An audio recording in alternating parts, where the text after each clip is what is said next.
You want to just kind of walk us through your journey in establishing Nulty as a design practice? The first top line of my business plan was always, I want to be the worst person in my business at everything. And that's kind of how I still feel. I want to be the worst marketeer. I want to be the worst finance person. I want to be the worst designer. Because if I'm the worst, then it means everybody in my team is better than I am.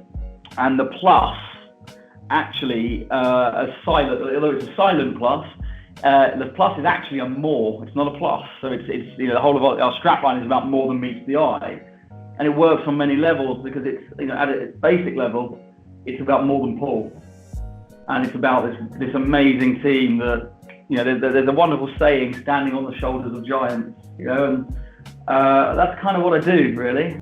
So tell me, what are some of your most seminal works, or some of the projects that you thought that you could do because you were on your own, as opposed to if you were with LDP or Light Bureau or any other firm for that matter? I mean, some of the things we have done, I think we've become very well known for our work in retail lighting design. Yeah. And I'm very proud of that work. And I think, one of the things we've done is we funded research and development, which I don't think many other lighting design practices do. So it's taking kind of science and knowledge and evolving that into a creative thought process. And I love the fact that we work at this kind of crossroads of creativity and technology when it comes to design. Moving into 2020, we've got some super exciting kind of stuff happening that's going to be really cool for the industry, actually, I hope. And I mean, one of the great projects we worked on was the London Underground Design Idiom, which was sort of a master plan for the whole of the London Underground. And London Underground, by their own admission, are basically an oil tanker. To get them to change direction does not happen quickly, right?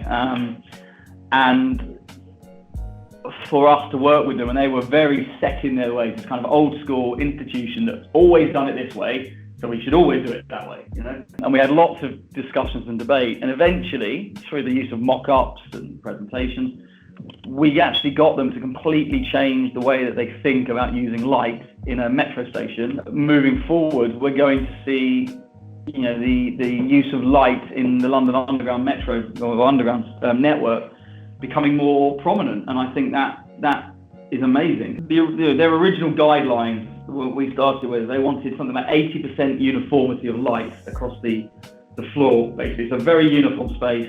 Right. It was all based upon how low energy can we make this? So how fewer light fixtures can we use, and how uniform can we make the space? So, we said to them, well, hang on a minute, rather than just looking at this from a how much energy am I spending kind of perspective, what if you were to spend a little bit more energy? Could you then increase footfall or revenue because it becomes a nicer space?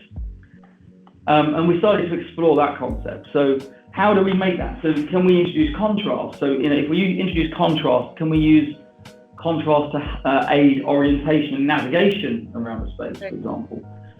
We use control systems because they've never used control systems in this space before. Moving forward, what they should have is better vertical illumination. So we light the walls. So we determine what the boundaries of each space are. We use contrast. So we put more light over ticket barriers, we put more light over ticket machines, all to aid orientation. So when you walk into space, the eyes draw to the brightest point, and therefore I know where I'm going. So we created sort of this ambient layer with an accent layer and then a feature layer layered over the top. So it becomes poetically like a musical score. You layer all the musical instruments, right? And then you balance them. And for me, light is about that. It is about layering and creating this ensemble of layers of light that ultimately creates a beautiful composition. And that composition is all about evoking emotion and a connection. Probably a residential project. And the reason it was most memorable, it was a very standard residential, and it was an apartment for a client. The reason it was the most memorable is because we turned all the lights off. So it was at the end of the project. And one of the last things we do as lighting design is commissioning, where we come in and we balance those levels, right? So we have those layers of light that I spoke about. when you do that, and you're commissioning, the first thing you do is you turn all the lights off. Yeah. So you're in dark. And then you bring on the first circuit. And then you bring on circuit number 2, and circuit number 3. And suddenly, you see, I'm getting goosebumps thinking about this now, you suddenly see this space come to life.